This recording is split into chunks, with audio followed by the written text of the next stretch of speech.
నమస్తే అండి. ఈరోజు మనం మామిడికాయ పప్పు ఎలా చేసుకోవాలో చూద్దాం. ఇది మనలో చాలామందికి ఇష్టం కదండీ! దీనికోసం నేను 2 కప్పులు కందిపప్పు తీసుకున్నాను. ఒక కప్పేమో మామూలు కందిపప్పు, ఇంకొక కప్పు ఎర్ర కందిపప్పు. ఇలా మిక్స్ చేసుకొని మనం ఏ పప్పైనా చేసుకుంటే చాలా బావుంటుంది. చాలా టేస్టీగా ఉంటుందండి. ఇది మనం కడిగేసుకొని, కొంచెం నీళ్ళు పోసుకొని నానబెట్టుకోవాలి. కనీసం గంట నానితే చాలా బావుంటుంది టేస్ట్. సో, కుదరని వాళ్ళు అట్‌లీస్ట్ ఒక పావుగంట నుంచి అరగంట వరకు నానబెట్టుకునేలా ట్రై చేయండి. అండ్ ఒక మామిడికాయ, ఒక ఉల్లిపాయ, కొంచెం కరివేపాకు, 4, 5 పచ్చిమిర్చి. మీకు అసలు కారం వద్దు అనుకుంటే కనుక పచ్చిమిర్చి ఎక్కువ వేసుకోవచ్చు. సో, లేదు కారం గూడా వేసుకోవాలి అంటే కొంచెం తక్కువ వేసుకోండి. ఇవన్నీ నేను ముక్కలుగా కట్ చేసుకొని పక్కన పెట్టుకున్నాను. ఇప్పుడు మనం ఆల్రెడీ నానబెట్టుకున్న కందిపప్పులో చిటికెడు పసుపు వేసుకొని మూత పెట్టేసి నేనిది కుక్కర్‌లో చేస్తున్నానండి. సో, కుక్కర్‌లో నేను 2 గ్లాసులు నీళ్ళు పోసుకొని ఈ కందిపప్పు పెట్టేసాను. అండ్ నేను ఇక్కడ మనం ఎప్పుడైనా పప్పు అండ్ మామిడికాయ ముక్కలు సెపరేట్‌గా పెట్టాలి.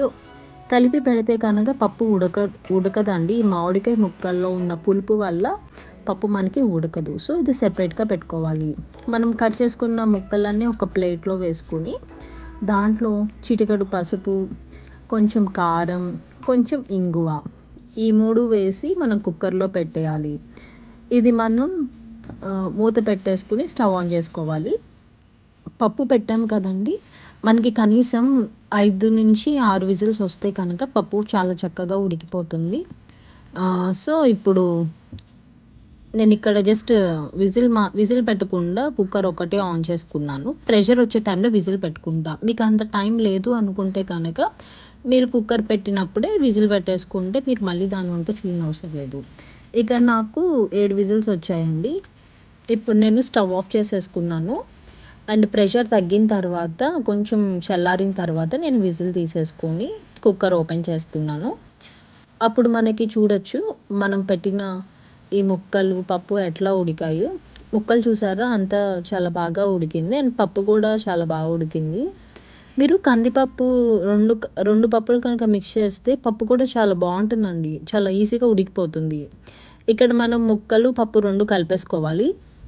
ఈ కలిపేసుకున్న పప్పులో మనం ఆల్రెడీ అసలు ఉప్పు వేసుకోలేదు. సో, మనకి టేస్ట్‌కి తగినట్టు ఉప్పు వేసుకోవాలి.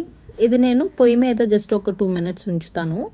అండ్ మనం కావాల్సిన సరిపడా ఉప్పు మరియు కారం 2 వేసుకొని కలుపుకోవాలి. అండ్ స్టవ్ ఆఫ్ చేసేసుకోవచ్చు.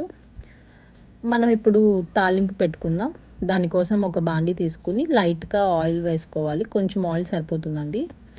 అండ్ ఆయిల్ వేడెక్కిన తర్వాత దీంట్లో మనం పోపు దినుసులు అన్నీ వేసుకోవాలి. ఆవాలు, జీలకర్ర, శనగపప్పు, మినపప్పు ఈ 4 వేసుకొని మనం వేయించుకోవాలి.